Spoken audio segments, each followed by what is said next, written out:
தங்கள் சிவன் தங்களுக்காக காத்துக் கொண்டிருக்கிறான். மீண்டு வாருங்கள் தேவி. சக்தி இல்லையேல் இந்த சிவன் சவமாவான், சவமாவான்.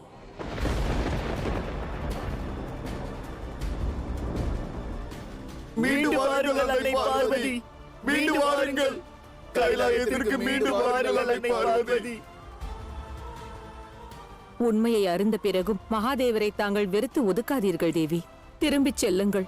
இச்சம்பவத்தில் குற்றவாளி என்று யாரேனும் இருந்தால் அது நான் மட்டுமே, மகாதேவர் அல்ல.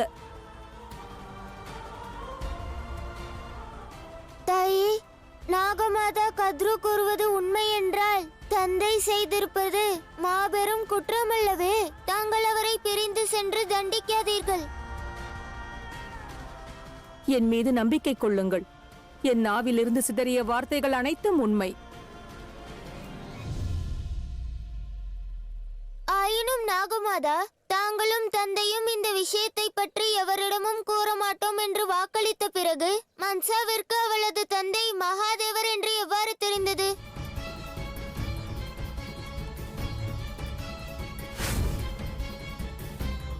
வேண்டாம், நில் மகளே. நான் கூறுவதை கேள்.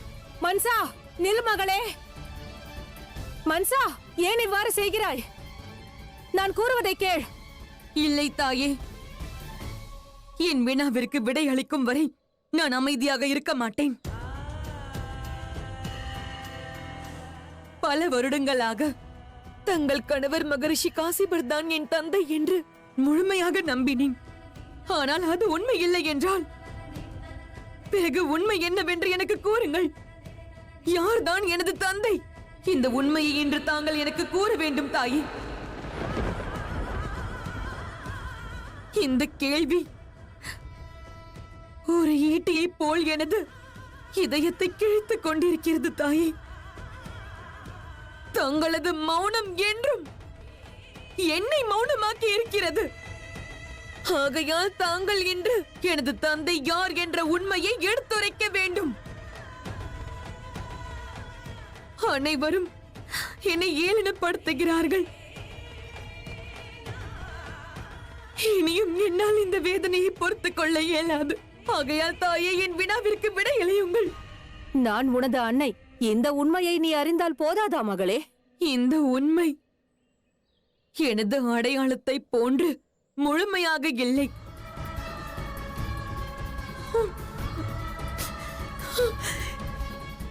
இனி என்னால் பொறுக்க இயலாது. அது மட்டுமல்ல, நான் இறந்த பிறகு என் மரண செய்தியை என் தந்தைக்கு அனுப்பி வையுங்கள். அப்பொழுதாவது அவர் அறியட்டும். அவரது மகள் மன்சா அவரது பெயரை அறிவதற்கு துடித்துக் கொண்டிருந்தாள். ஆனால் உண்மையை கூறாமல் இருப்பதற்கு தாங்களே காரணமானீர்கள் என்று. நில் மகளே, நான் உண்மையை கூறுகிறேன்.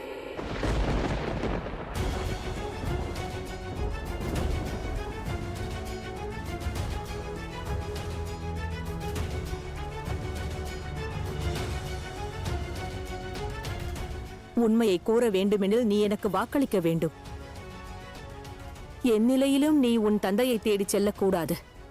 அதோடு அவரிடம் வினா எழுப்பக்கூடாது. அவ்வாறே தாயே,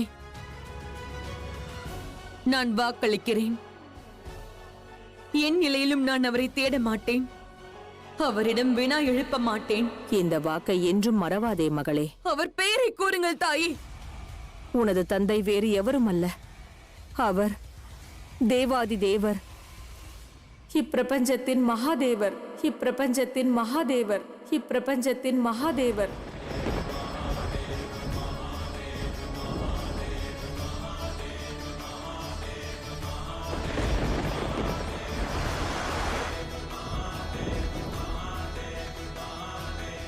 ஆனால் இதற்கு மேல் என்னால் ஏதும் கூற இயலாது. இனி உன் வினாவிற்கு விடையளிக்க முடியாது மகளே.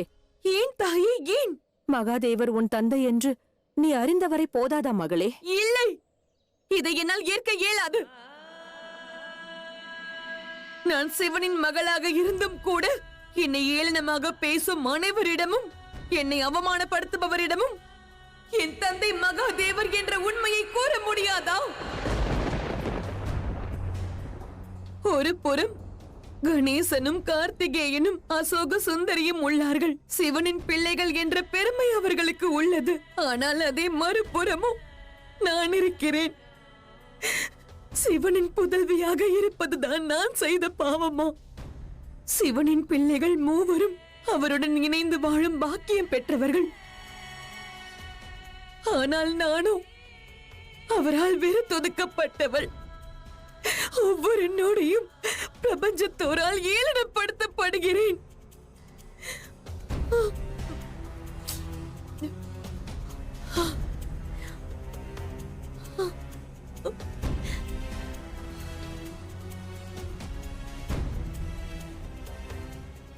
நீங்கள் மகாதேவரிடம் கூறுங்கள், அவர் என்றும் என் பாதையில் வரக்கூடாது. எனது உலகத்திற்குள் அவருக்கு இடம் இல்லை. அதுவரைதான் இந்த வாக்கை நான் நிறைவேற்றுவேன். அவரை தேடி செல்ல மாட்டேன் தாயே. ஆனால் நினைவிருக்கட்டும், ஒருவேளை அவர் என் உலகத்திற்குள் நுழைந்தால், என்னை சந்தித்தால், பிறகு அவர் எனது அவமானத்திற்கு, எனது இந்த வேதனைக்கு நிச்சயம் பதிலளிக்க வேண்டியிருக்கும். நிச்சயம் பதிலளிக்க வேண்டியிருக்கும். நிச்சயம் பதிலளிக்க வேண்டியிருக்கும்.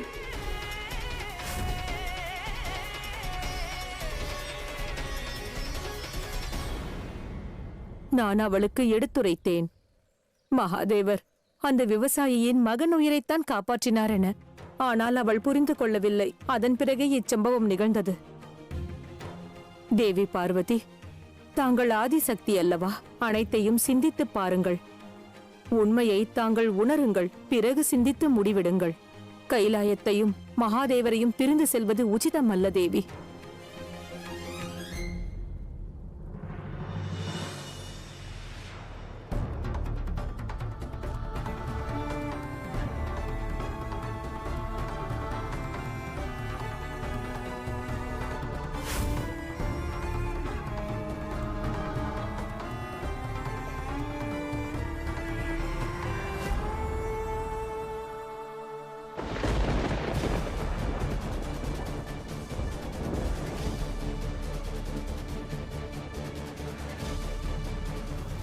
எது நடக்கக்கூடாது என்று எண்ணினேனோ அது நடந்து விட்டது. இனி பார்வதிதான் முடிவெடுக்க வேண்டும்.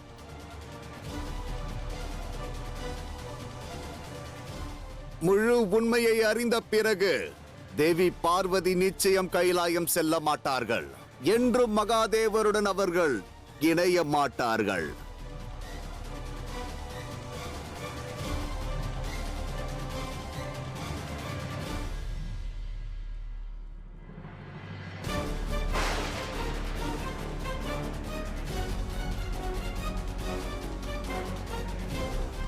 சற்று பொறுங்கள் தாயே.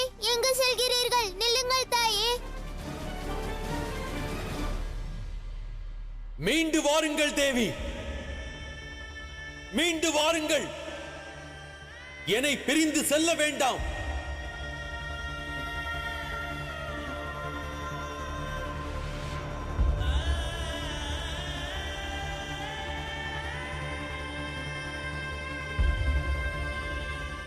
என்னை பிரிந்து வெகு தூரம் செல்லாதீர்கள் தேவி. மீண்டு வாருங்கள்.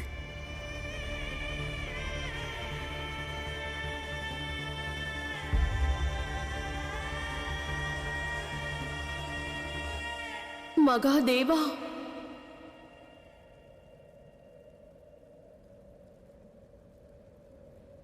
தேவி பார்வதி,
கதிரோ என்னிடம் கூறிய உண்மையை தங்கள் நாவிலிருந்து கேட்க விரும்புகிறேன்.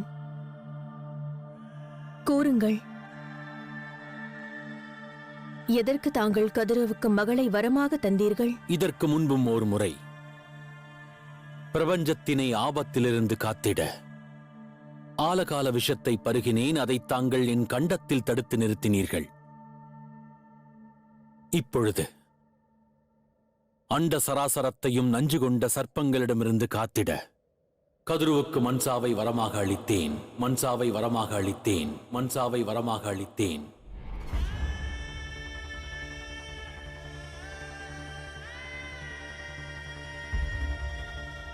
தங்களுக்கு இப்பொழுதும் என் மீது கோபமா? நான் ஒரு பெண் ஆவேன். தன் கணவர் வேறு பெண்ணிற்கு தன் அம்சத்தை தந்தார்.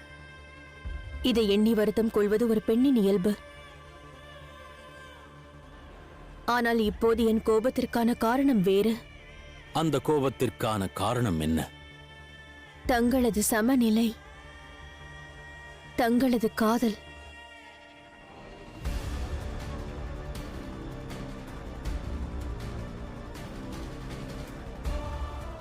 என்னை பற்றி என்னை விட தாங்கள் அதிகமாக சிந்திக்கிறீர்கள். அதை என்னால் புரிந்து கொள்ள இயலவில்லை. புரிந்து கொள்ள என்ன இருக்கிறது? நான் தங்கள் மீது காதல் கொண்டுள்ளேன்.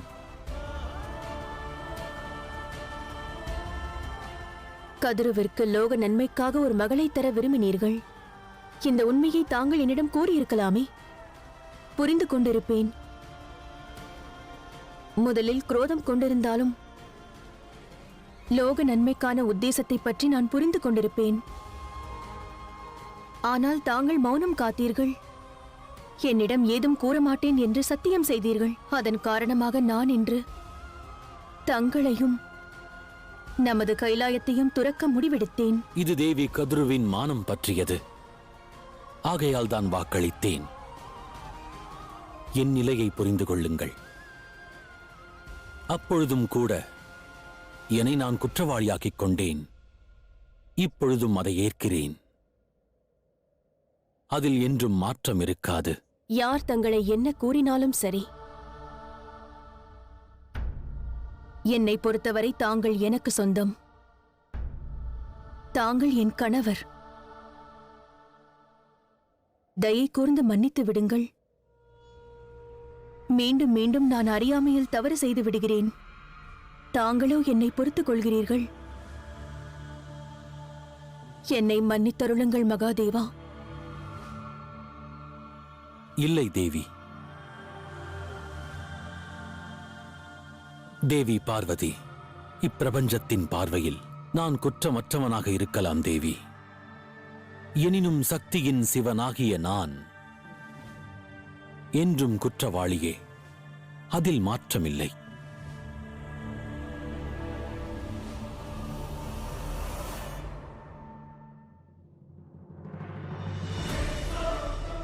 என் தவறுக்கு என்னை மன்னிப்பீர்களா தேவி?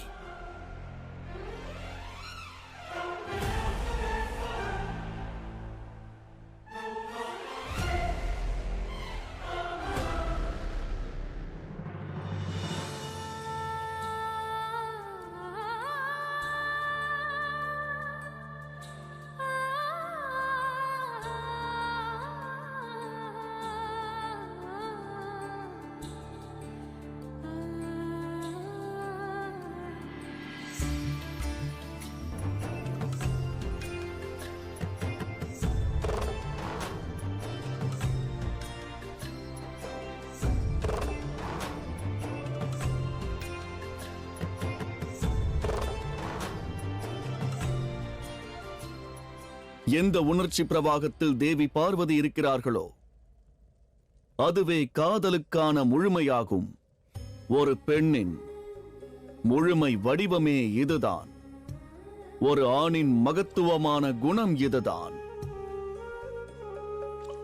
எப்பொழுது பெண் ஒரு ஆணின் கடமையை உணர்கிறாளோ, அதே நேரம் ஆண் பெண்ணின் உணர்வுகளை, உரிமைகளை புரிந்து கொள்கிறானோ, அப்பொழுது இல்லற வாழ்க்கையானது இனிமையாக மாறிவிடுகிறது.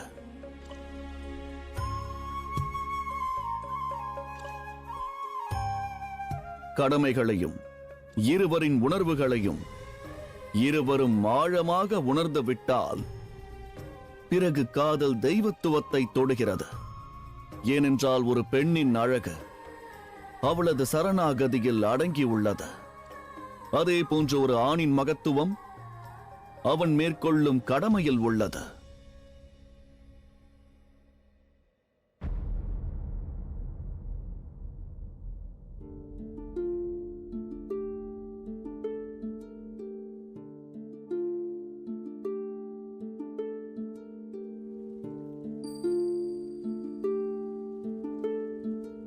கைலாயம் செல்வோமா?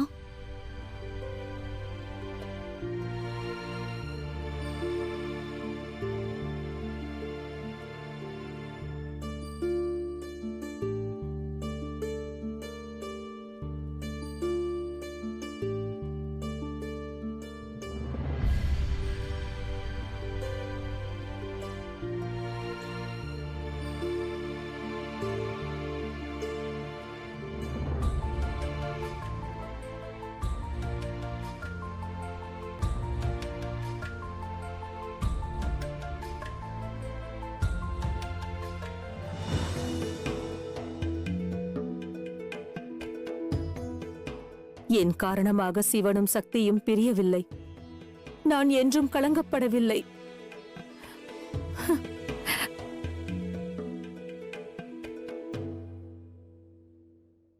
கலங்கப்பட்டது உங்களது உறவு.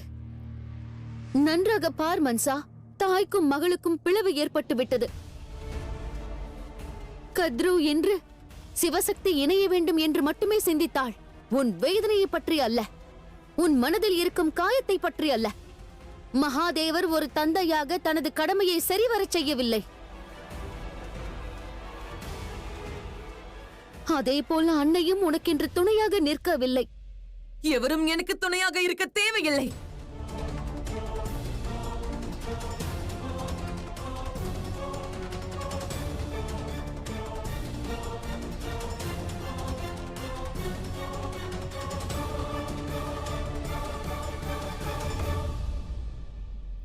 அன்னையும் தேவையில்லை, தந்தையும் தேவையில்லை. சிவனையும் சக்தியையும் பிரிப்பதற்கு, அவர்களை தோற்கடிப்பதற்கு இந்த மன்சா போதும், இந்த மன்சா போதும், இந்த மன்சா போதும்.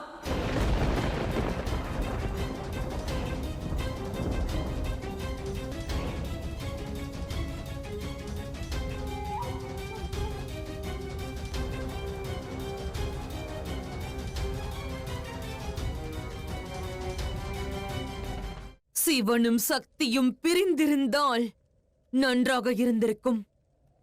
ஆனால் அதை கணம் நேரவில்லை. எனக்கு அதை பற்றின கவலையும் இல்லை. அவர்கள் ஒன்றாக இருப்பதால் மட்டும் எனது மனதில் இருக்கும் விரோதம் குறையப் போவதும் இல்லை, மாறப்போவதும் இல்லை.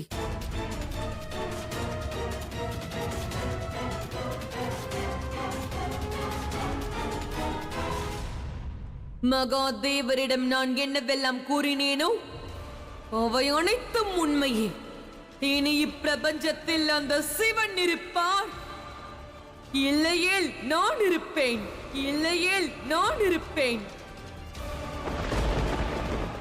ஆதிசக்தி பார்வதி என்று அனைவரும் போற்றுவார்கள், இல்லையேல் மன்சா தேவி என்று என்னை போற்றுவார்கள், இல்லையேல் மன்சா தேவி என்று என்னை போற்றுவார்கள்.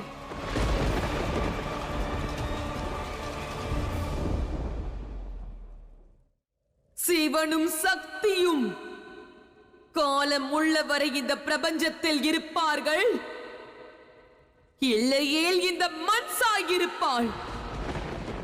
இனி இந்த யுத்தம் தொடரும், இந்த யுத்தம் தொடரும், இந்த யுத்தம் தொடரும். இனி இந்த மன்சா முழு மனதுடன் யுத்தம் புரிவாள், முழு மனதுடன் யுத்தம் புரிவாள்.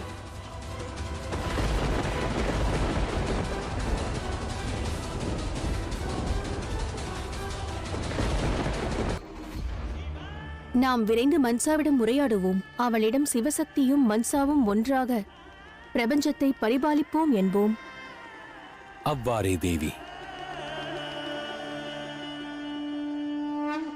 நீ உண்மையை உணர மறுக்கிறாய். அவர்கள் யார்? சிவனும் சக்தியும் ஆவார்கள்.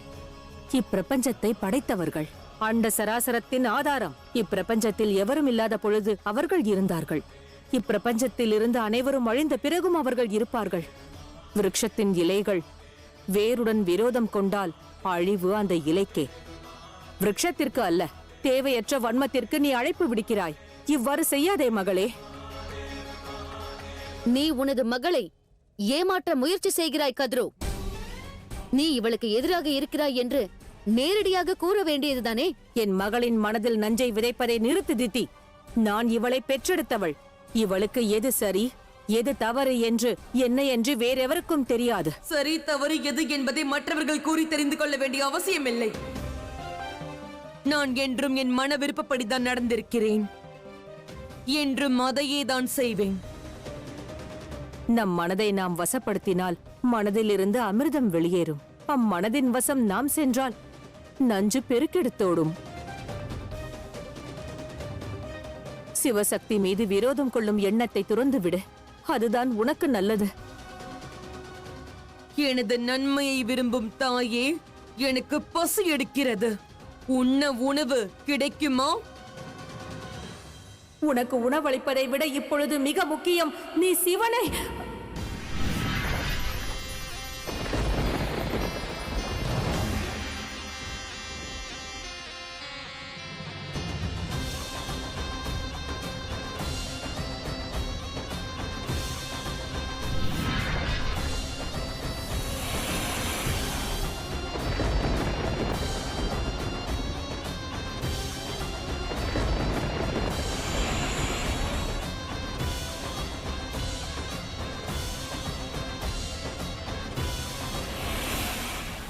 அற்புதம்.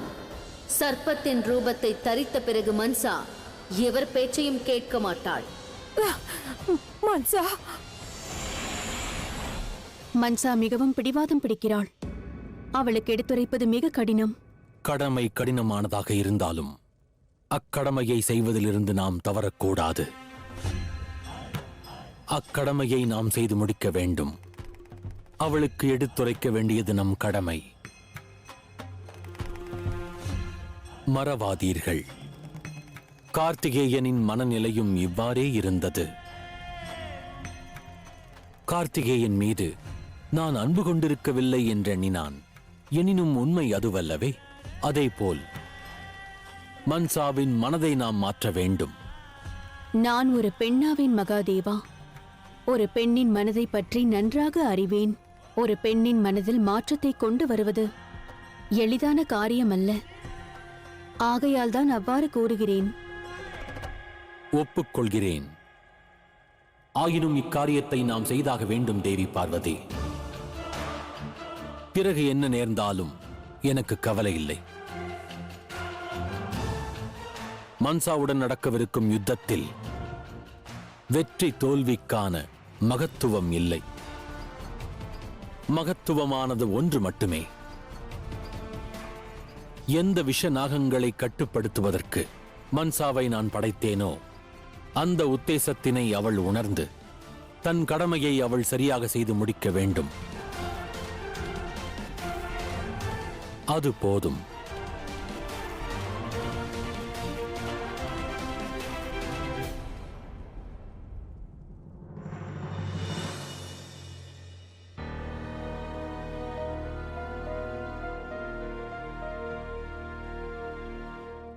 மகாதேவா, மகாதேவா, தயை கூர்ந்து எனது அழுக்குரலுக்கு பதில் அளியுங்கள்.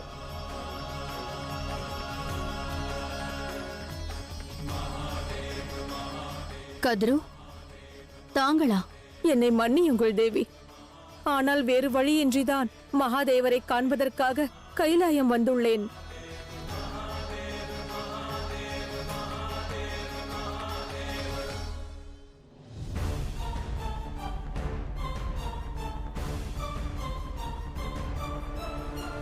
அவ்வாறு நடக்க நான் அனுமதிக்க மாட்டேன் என்று தெரியும் அல்லவா? அவ்வாறு நடக்க நான் அனுமதிக்க மாட்டேன் என்று தெரியும் அல்லவா?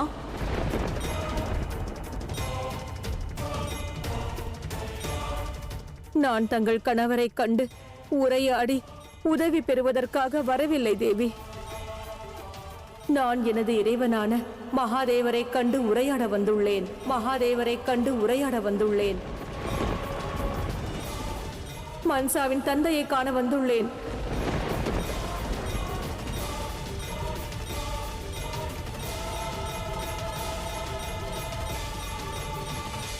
மகாதேவர் தயாராக இருந்தால் சென்று உரையாடு. மிக்க நன்றி தேவி பார்வதி. மகாதேவா, கண் திறந்து பாருங்கள்.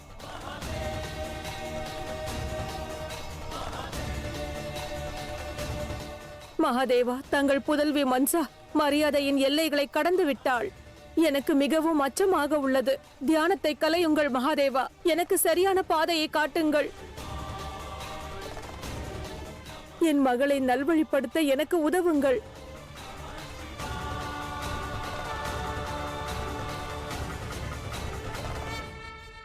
இது நாள் வரை நாம் நமது அடையாளத்திற்காக போராடினோம். சர்ப்ப குலத்தின் மகிழ்ச்சிக்காக நாம் அனைவரும் போராடினோம். சர்ப்ப குலத்தின் உரிமைக்காக நாம் போராடினோம். ஆனால் இன்று நடக்கவிருக்கும் யுத்தம் இக்குலத்தின் தேவியான மன்சாவின் வன்மத்திற்காக நிகழும். மன்சாவின் வன்மத்திற்காக நிகழும். ஒரு மகளின் மரியாதைக்கான யுத்தம் இது. மரியாதைக்கான யுத்தம் இது. நாம் அனைவரும் தொடர்ந்து யுத்தம் புரிய வேண்டும். எப்பொழுது மன்சாவின் வன்மம் வெற்றி பெறுகிறதோ அப்பொழுதுதான் யுத்தம் முடியும். அப்பொழுதுதான் யுத்தம் முடியும். இப்பிரபஞ்சத்திற்கு ஒரு தகவல் அனுப்புங்கள். அது மிகவும் தெளிவாக இருக்க வேண்டும்.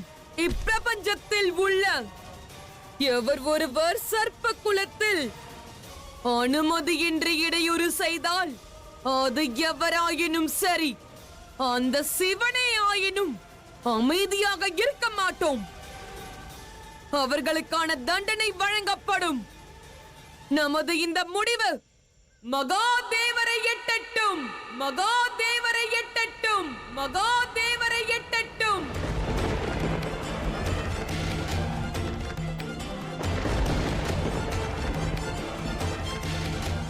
கூறுங்கள், தயாராக இருக்கிறீர்களா? நாங்கள் தயாராக இருக்கிறோம். மன்சா தேவி வாழ்க! மன்சா தேவி வாழ்க! மன்சா தேவி வாழ்க! மன்சா தேவி வாழ்க!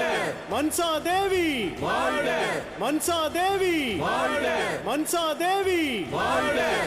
கண் திறந்து பாருங்கள் மகாதேவா. என் வேதனையை போக்குங்கள். என் அழுக்குரலை கேளுங்கள் மகாதேவா. என் வேதனைக்கு தீர்வளியுங்கள். இது ஒரு பக்தையின் அழைப்பு. என் வேண்டுகோளை நிறைவேற்றுங்கள்.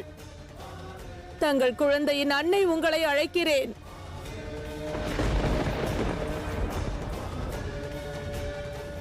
மகாதேவா, கண் திறந்து பாருங்கள்.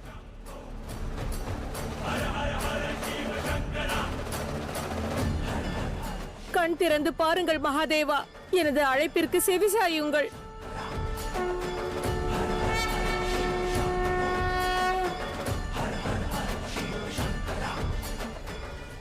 மகாதேவா, கண் திறந்து பாருங்கள்.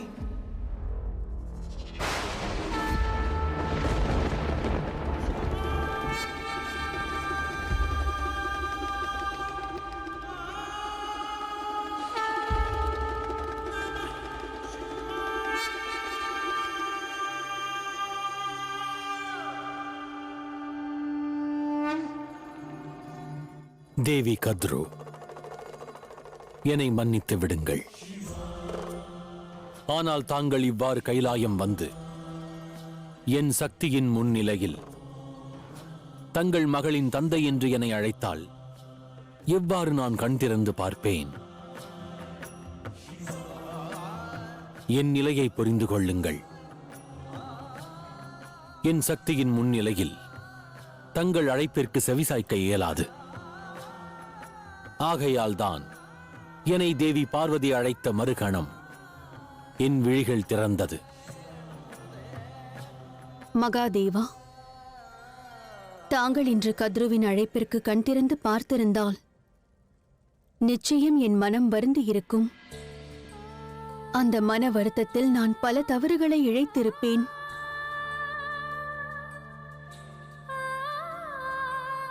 தாங்கள் இவை அனைத்தையும் எனக்கு நன்றாக எடுத்துரைத்தீர்கள். ஆயினும் நானும் ஒரு பெண்தானே. மிக்க நன்றி மகாதேவா. இன்று தாங்கள் என்னை கௌரவித்தீர்கள். ஆகையால் இப்பொழுது நான் தங்களை கௌரவிப்பேன்.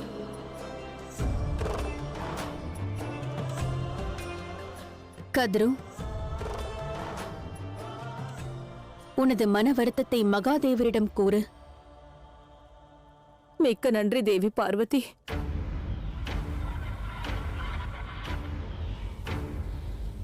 மகாதேவா, தங்களது புதல்வி மன்சா தங்களுக்கு எதிராக திட்டம் தீட்டுகிறாள்.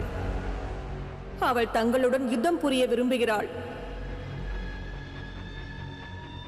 அவளது இந்த திட்டத்திற்கு உதவி செய்ய அசுரகுரு சுக்ராச்சாரியாரும் அசுர மாதா தித்தியும் இருக்கிறார்கள்.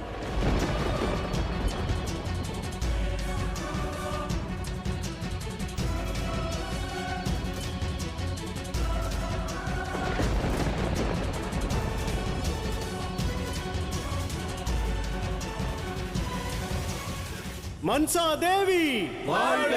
மன்சா தேவி வாழ்க! மன்சா தேவி வாழ்க! நிறுத்துங்கள்.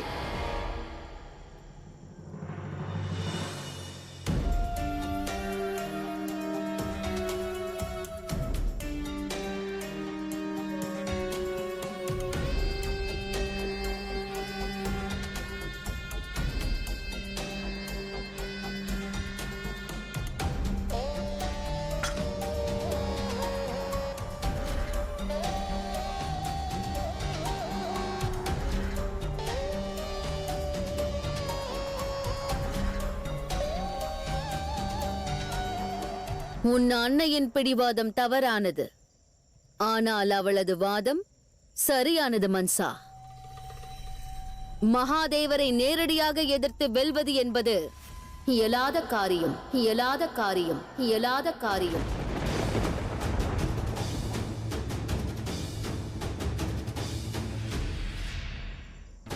விரோதியின் சக்திகளை பற்றி பாராட்ட வந்திருக்கிறீர்கள் என்றால் இங்கிருந்து சென்று விடுங்கள். என் மன விருப்பத்திற்கு இடையூறாக எவர் வந்தாலும் அவரை நான் ஏற்க மாட்டேன். இடையூறாக வரவில்லை தேவி மன்சா. அந்த அக்னியில் விரலை விட வேண்டாம் என்று எச்சரிக்க வந்தோம். ஏனென்றால் நாங்கள் பலமுறை இதற்கு முன்பும் அந்த தவறை செய்திருக்கிறோம். தங்களுக்கு உதவவே நாங்கள் வந்துள்ளோம், எதிர்க்க அல்ல. எனக்கு தங்களது உதவி தேவையில்லை. இதன் அர்த்தம் ஒன்றுதான். மாபெரும் ஞானியான மகரிஷி காசியபர் தங்களுக்கு மகத்தான ஞானத்தை வழங்க தவறிவிட்டார். விரோதியை முழுவதுமாக அறிய வேண்டும். யுத்த நியதியின் முதல் பாடம் அது. அந்த சிவனையும் சக்தியையும் அசுரர்களான எங்களைத் தவிர வேறு எவரும் உணர மாட்டார்கள்.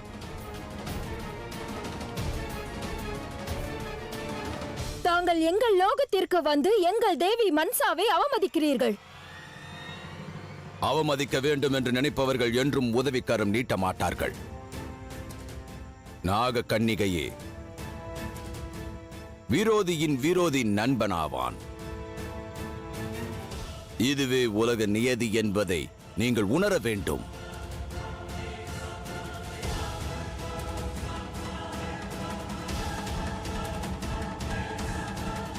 நான் என்றும் அசுரர்களின் உதவியை கோரவில்லை. உங்களது சித்தாந்தத்தின் மீது நம்பிக்கையும் இல்லை.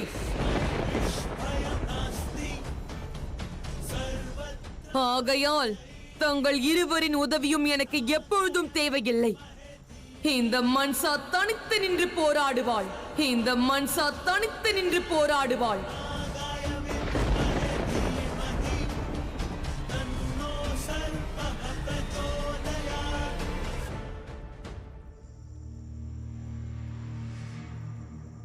புரியவில்லையா அசுரகுரு சுக்ராச்சாரியரே? அசுர மாதா திதி, எனக்கு உங்கள் உதவி தேவையில்லை. மரியாதையாக கூறுகிறேன், இங்கிருந்து புறப்படுங்கள்.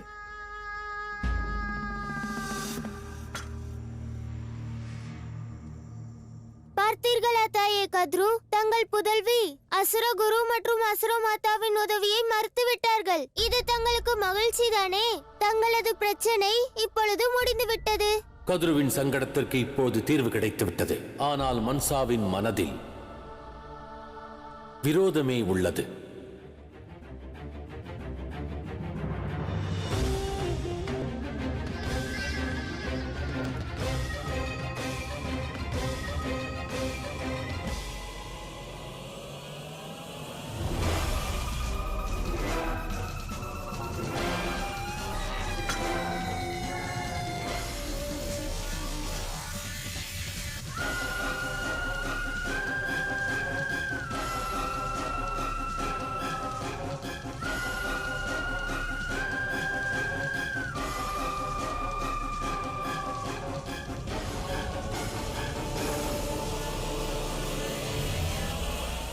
தாங்கள் கூறியதில்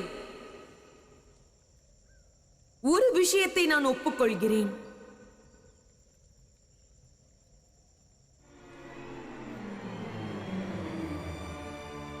விரோதியின் விரோதி என்றும் நண்பனே.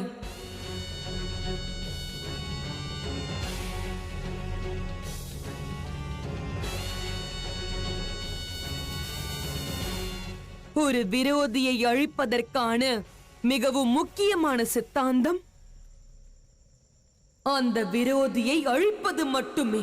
அந்த விரோதியை அழிப்பது மட்டுமே.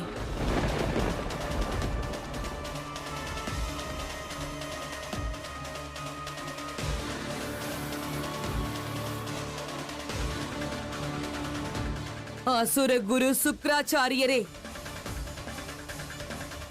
அசுர மாதா திதி, தங்கள் இருவரின் சித்தாந்தங்களும் எனக்கு பொருந்தாவிட்டாலும் நான் எனது விரோதத்தை பறைசாற்றுவதற்கு உங்கள் இருவரது உதவியையும் ஏற்றுக்கொள்ள தயாராகிவிட்டேன்.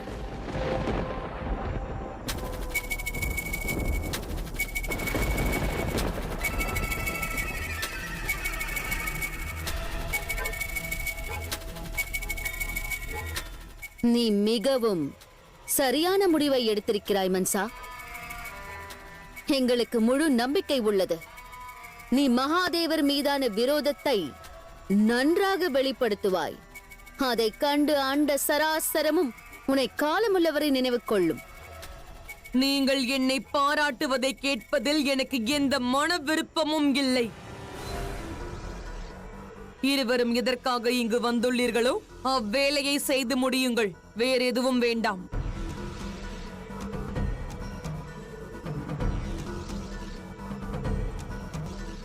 என்ன ஆலோசனை தர வந்தீர்களோ அதை கூறுங்கள்.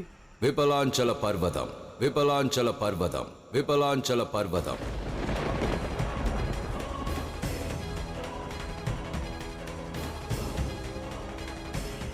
அவ்விடத்தில் மகாதேவர்.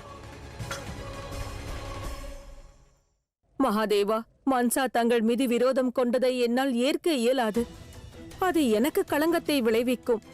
பிரபஞ்சம் என்னையும் அசுர மாதா திதியைப் போல அவதூறாக பேசும் அல்லவா? நான் இதுவரையில் தங்களிடம் மன்சாவிற்காக எதையும் கோரவில்லை. தாங்கள் அவளுக்கு நற்புத்தியை வழங்குங்கள். அவளுக்கு எடுத்துரையுங்கள் மகாதேவா. சரியான வழியை காட்டுங்கள். எனக்கு உதவுங்கள் மகாதேவா.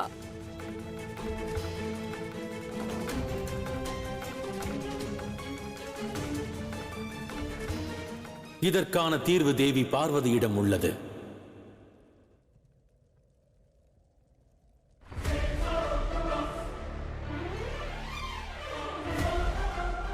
தேவி பார்வதி, தாங்கள் சுவையான பாயசத்தை சமைப்பீர்கள். அதோடு பாயசம் மன்சாவிற்கு விருப்பமானது.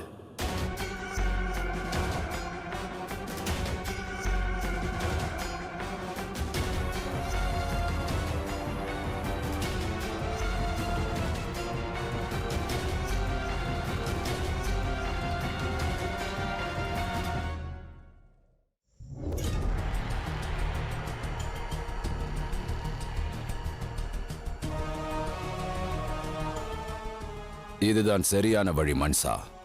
நீ இந்த பாதையில் சென்றாயெனில் மகாதேவரை உன்னால் புரிந்து கொள்ள இயலும்.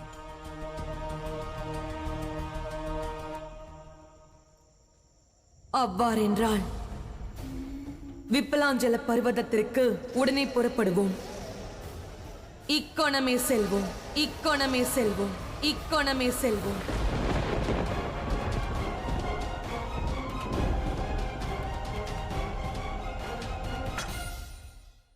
வாழ்த்துக்கள் அசுரகுரு.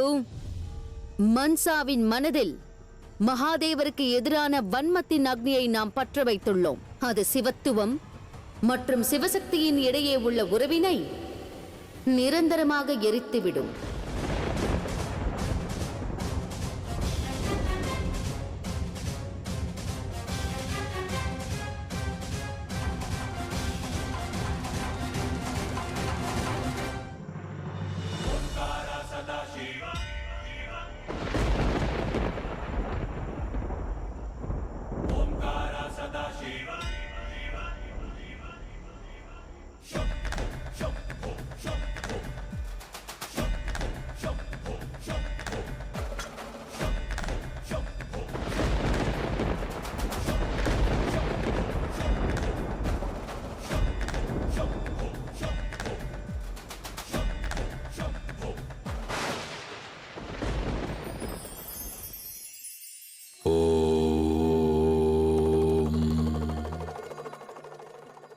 வாழ்க்கையில் இன்பம் எவருக்குதான் வேண்டாம்?